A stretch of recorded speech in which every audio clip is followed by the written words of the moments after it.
बिस्मिल्लाहिर्रहमानिर्रहीम। अस्सलाम वालेकुम दोस्तों, एक नई वीडियो के साथ हाजिर हैं। चले अपनी वीडियो स्टार्ट करते हैं। जब जंग होती है ना तो उसमें आपकी कोशिश होती है कि आप अपर हैंड हासिल करें। इंडिया और पाकिस्तान की जब 2019 के अंदर स्किरमिश हुई थी तो उसमें पाकिस्तान एयरफोर्स ने अपने F-16 भेजे, GF-17 थंडर्स भेजे। हैरानकुन तौर पर इंडियंस ने अपने MiG-21 भेजे। ये मेरे लिए भी एक बड़ी हैरानकुन बात थी। उस वक्त इंडिया के पास MiG-29 मौजूद थे, लेकिन इंडिया ने अपने MiG-29 नहीं भेजे, MiG-21 भेजे, जिनमें से एक गिरा। हम क्लेम करते हैं कि एक Su-30 भी गिरा। इंडियंस कहते हैं कि जी कोई Su-30 नहीं गिरा। एनीवे, लेकिन जो हैरानगी वाली बात थी वो ये थी कि इंडियंस ने अपने MiG-21 आगे भेजे, Su-29 को मैदान में नहीं उतारा। जबकि पाकिस्तान ने उस वक्त के अपने बेस्ट जहाज यानी कि F-16 को आगे भेजा। उसके बाद पाकिस्तान के पास GF-17 थंडर्स थे, उनको पाकिस्तान ने आगे भेजा। उनके ऊपर SG-10 BBR मिसाइल जो थे वो लगे हुए थे, लेकिन जो लीड किया उस कैंपेन को वो F-16 ने किया। तो होता ही है कि जब आपने कोई रिजल्ट हासिल करना होता है तो आप अपनी बेस्ट चीज को आगे भेजते हैं और आप फटाफट रिजल्ट हासिल करके तो अपर हैंड हासिल करने की कोशिश करते हैं, और यही पाकिस्तान ने किया। जब हम रूस के यूक्रेन पे हमले को देखते हैं तो हमें पता चलता है कि शुरू के अंदर रूस ने अपना जो बेस्ट असला था उसको वहां पे जो है वो इंडल्ज नहीं किया। मसलन रशिया ने अपने Su-35 जहाज जो थे वो भेजे, Su-24 फेंसर्स जहाज भेजे। कहीं बाद में जाके तो रशिया ने ये डिसाइड किया कि वो अपने Su-34 जहाजों को भेजेंगे। पहले रशिया ने अपने T-72 टैंक्स भेजे, रशिया ने अपने T-90 टैंक्स जो थे वो उस जंग के अंदर इन्वॉल्व नहीं किए। अब ये चीज मेरी समझ से बाहर आई। या तो रशियन उस वक्त बहुत ज्यादा कॉन्फिडेंट थे कि हम निस्बतन इंफीरियर असले से यूक्रेन के ऊपर आसानी से कब्जा कर लेंगे, और उनकी जो इंटेलिजेंस की असेसमेंट्स थी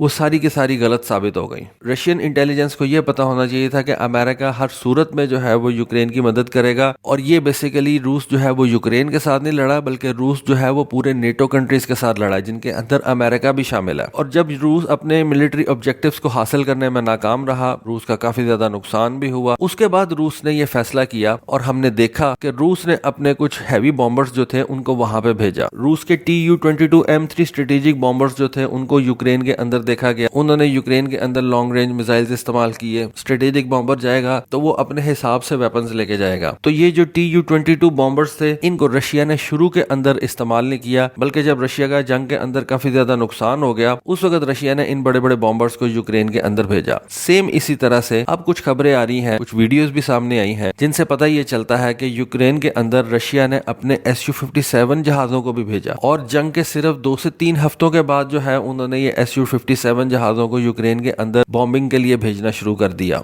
जब रशिया की ये कैंपेन स्टार्ट हुई, रूसी मीडिया की एक रिपोर्ट में कहा गया कि ये नेक्स्ट जनरेशन वाले Su-57 फाइटर जेट्स जो है उनको यूक्रेन के अंदर भेजा गया है। ये जंग तकरीबन अब 90 दिन पुरानी हो चुकी भी है, और हमें यह भी पता है कि अभी Su-57 जहाज जो है वो रशियन एयरफोर्स के अंदर फुली तौर पर इंटीग्रेट नहीं किए गए। फुली तौर पर इन Su-57 जहाजों को ऑपरेशनलाइज नहीं किया गया एयरफोर्स के अंदर। ऑल्दो हमें यह पता है कि इन Su-57 जहाजों ने सीरियन वॉर के अंदर जो है वो हिस्सा लिया, वहां पे भी रशिया ने इन जहाजों को इस्तेमाल किया। और ये जो यूक्रेन वाला कॉन्फ्लिक्ट है ये अब रशिया का एक दूसरा बड़ा कॉन्फ्लिक्ट है रिसेंट ईयर्स के अंदर, और इस कॉन्फ्लिक्ट के स्टार्ट होने के 2 से 3 हफ्ते के बाद रशिया ने इन जहाजों को जंग के अंदर धकेल दिया था। रशिया ने ऐसा पहले क्यों नहीं किया, इसके बारे में तो हम कुछ नहीं कह सकते, लेकिन मेरा ख्याल है कि जब आपने अपने मिलिट्री ऑब्जेक्टिव्स को जो है वो हासिल करना हो तो सबसे पहले आपको अपनी बेस्ट चीज को आगे भेजना चाहिए। एक तो आपको अपनी चीज के बारे में भी पता लग जाता है, उसकी कमियां कोताहियां जो है वो आपके सामने आ जाती हैं, उसके प्रोज एंड कॉन्स जो है वो आप देख लेते हैं, और दूसरा आपको अपने मिलिट्री ऑब्जेक्टिव्स को हासिल करने में ज्यादा आसानी होती है। अब यहाँ पे जो क्लेम किया जा रहा है वो ये किया जा रहा है, क्योंकि ये अनकन्फर्म्ड खबरें हैं और इसी वजह से ये क्लेम किया गया है रशिया इन जहाजों को उन एरियाज के अंदर भेजता है जहां पे उसको मुकम्मल तौर पे इल्म होता है, और रशियन इंटेलिजेंस ये कंफर्म कर देती है कि यहाँ पे यूक्रेन के surface to air missiles exist नहीं करते, या उस एरिया के अंदर रशिया ने पहले से ही यूक्रेन के सरफेस टू एयर मिसाइल्स को न्यूट्रलाइज कर दिया होता है। यानी कि Su-57 जहाजों को उन एरियाज के अंदर भेजा जाता है जहां पे उनको रेजिस्टेंस का सामना ना करना पड़े। वेल, उसकी एक रीजन तो बड़े अच्छे तरीके से समझ में आती है कि रशिया ये नहीं चाहता कि उसका Su-57 जो है वो शॉट डाउन हो। उसकी अपनी तो एक कॉस्ट होगी, लेकिन जो उसकी एक रेपुटेशन की कॉस्ट होगी वो रशिया नहीं उठाना चाहता। एक जहाज गिर जाएगा, ठीक है, उसका नुकसान होगा, लेकिन वो जहाज रशिया दोबारा से भी बना लेगा। लेकिन Su-57 की रेपुटेशन कितनी खराब हो जाएगी अगर एक Su-57 शॉट डाउन हो जाता है। ये रशिया नहीं चाहता कि वो अपने Su-57 को किसी भी कंटेस्टेड एरिया के अंदर भेजे। दूसरा, इस रिपोर्ट के अंदर क्लेम किया गया है कि Su-57 जहाजों को बॉर्डर के नजदीक वाले एरियाज के अंदर भेजा जाता है। एक तो कंटेस्टेड एरियाज के अंदर नहीं भेजा जाता जहां पर रशियंस को पता हो कि यूक्रेन के सरफेस टू एयर मिसाइल्स अभी भी जो है वो ऑपरेशनल है, उस एरिया में नहीं रशियंस इन जहाजों को भेजते। दूसरा, ये समझा जा रहा है कि रशियंस इन जहाजों को ज्यादातर बॉर्डर के नजदीक रखते हैं। और इन Su-57 जहाजों को ऐसे ऑपरेशंस नहीं देते जिनको परफॉर्म करने के लिए यूक्रेन के ज्यादा अंदर तक जाना पड़े। मार्च में एक ऐसी वीडियो जो है वो सामने आई जिसमें देखा जा सकता है कि एक Su-57 जहाज जो है वो यूक्रेन के ऊपर बमबारी कर रहा है, लेकिन कई लोगों का कहना यह है कि ये कोई Su-57 जहाज नहीं है, ये बेसिकली एक Su-24 फेंसर जहाज है। और Su-24 फेंसर जहाज के बारे में आपको पता है कि ये एक स्विंग विंग वाला जहाज है, यानी कि ये अपने परों को जो है वो फोल्ड भी कर लेता है। तो इस वजह से इस ब्लरी सी वीडियो के अंदर ये तस्दीक नहीं की जा सकती कि क्या ये वाकई एक Su-57 जहाज है या ये कोई Su-24 जहाज है जिसने अपने विंग्स फोल्ड किए हुए हैं। देखें, एक सिंपल सी रीजन है कि रशिया जो है वो कभी भी ये नहीं बताएगा कि उसने अपने Su-57 जहाज यूक्रेन के अंदर भेजे या नहीं। जैसा कि मैं आपको पहले बता चुका हूं कि अगर एक जहाज को यूक्रेन हिट कर देता है तो वो जहाज तो जाया होगा, उसकी एक अपनी कॉस्ट है, लेकिन उसके बाद रशिया जो अपने Su-57 को एक 5th जनरेशन का स्टेल्थ जहाज बनाता है, उसकी रेपुटेशन का क्या बनेगा। यूक्रेन जो है वो प्रोपेगेंडा वॉर के अंदर Su-57 को जलील कर देगा और Su-57 की जो स्टेल्थ कैरेक्टरिस्टिक्स है जिनके ऊपर ऑलरेडी काफी ज्यादा सवालात जो है वो उठाए जा चुके हुए हैं, उनके अंदर शिद्दत आ जाएगी और लोग कहना शुरू हो जाएंगे कि ये Su-57 जो है वो बिल्कुल भी स्टेल्थ एयरक्राफ्ट नहीं है। इस वजह से इसको रडार ने डिटेक्ट कर लिया, यूक्रेन के पुराने मिसाइल सिस्टम ने इसको मार गिराया और ये रशिया के लिए एक बहुत शर्मनाक बात होगी और रशियंस जो है वो इस प्रोपेगेंडा वॉर को जो है वो कवर नहीं कर सकेंगे और Su-57 के बिजनेस के लिए ये एक इंतहाई नेगेटिव चीज होगी। अब Su-57 को इस्तेमाल क्यों करेगा रशिया? वेल, उसकी कुछ रीजंस ये हो सकती हैं कि रशिया के पास कुछ ऐसे मिसाइल्स हैं या रशिया के पास कुछ ऐसे वेपन्स हैं जिनको इस वक्त रशिया ने सिर्फ अपने इन Su-57 के ऊपर टेस्ट किया।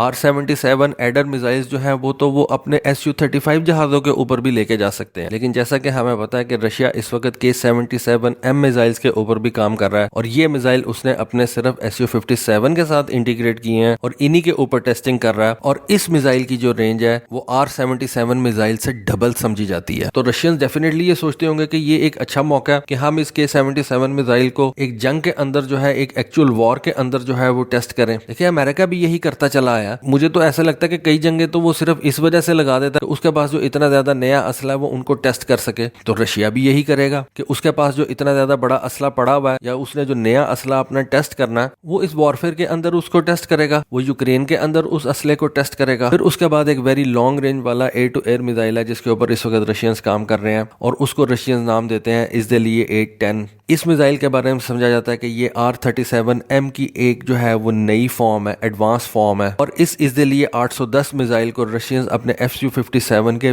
इंटरनल वेपन्स बे के अंदर भी हाउस कर सकते हैं। अब ये इसलिए 810 मिसाइल के बारे में अभी कुछ क्लियर नहीं है कि क्या ये ऑपरेशनल हो चुका हुआ है, रशियंस ने इसको जो है वो बना लिया हुआ है या अभी सिर्फ टेस्टिंग चल रही है, लेकिन इसके बारे में समझा यह जाता है कि ये अपने टारगेट को 124 मील यानी कि तकरीबन 200 किलोमीटर दूर से जो है वो निशाना बना सकता है। हो सकता है कि ये इतना ज्यादा मैनोवरेबल मिसाइल ना हो, लेकिन फिर भी 200 किलोमीटर रेंज वाला मिसाइल जो है अगर आपका Su-57 लेके जा सकता है तो दुश्मन को तो ये काफी ज्यादा सोच में डाल देगा। हो सकता है कि रशियंस इस मिसाइल को इस यूक्रेन जंग के अंदर Su-57 के ऊपर से टेस्ट कर रहे हो। उसके बाद पॉसिबिलिटी ये है कि इस Su-57 जहाज को एयर टू ग्राउंड मिशन के अंदर भी रशियंस इस्तेमाल कर रहे हो यूक्रेन के खिलाफ। ख्याल ये किया जाता है कि रशियंस एक नए किस्म के क्रूज मिसाइल के ऊपर काम कर रहे हैं, उसकी टेस्टिंग भी उन्होंने कर रखी है जिसकी तस्वीरें जो है वो इंटरनेट के ऊपर अवेलेबल हैं। उस मिसाइल का नाम है KH-59 MK2। इसकी रेंज के बारे में कहा जाता है कि इसकी रेंज जो है वो तकरीबन 180 मील है, यानी कि तकरीबन आप कह सकते हैं कि 300 किलोमीटर के नजदीक इसकी रेंज है। हो सकता है रशियंस इस मिसाइल को भी इस यूक्रेन जंग के अंदर इस्तेमाल कर रहे हो, क्योंकि इस वक्त तो मौका है रशिया के पास कि वो इन चीजों को एक्चुअल वॉर के अंदर इस्तेमाल करे। उसके अलावा एक KH-58 एंटी रेडिएशन मिसाइल है, रशिया इसकी एक नई फॉर्म तैयार कर रहा है ताकि उसको Su-57 के इंटरनल वेपन्स बे के अंदर फिट किया जा सके। फिर KH-38M air to ground missile है, ये बेसिकली एक मॉड्यूलर मिसाइल है, यानी कि इसका जो सीकर है वो रशियंस चेंज कर सकते हैं। इसको भी Su-57 के ऊपर ही टेस्ट किया जा रहा है। बेसिकली एनालिस्ट ये कह रहे हैं कि इस वक्त रशिया जो है इस Su-57 जहाज को स्टैंड ऑफ वेपन्स की डिलीवरी के लिए यूज कर रहे हैं यूक्रेन के अंदर। रशिया ने ऐसा नहीं किया, उसने अपने Su-27 जहाज इस्तेमाल किए, उसने अपने Su-35 जहाज इस्तेमाल किए, Su-24 जहाज इस्तेमाल किए, Su-24 फेंसर जहाज इस्तेमाल किए।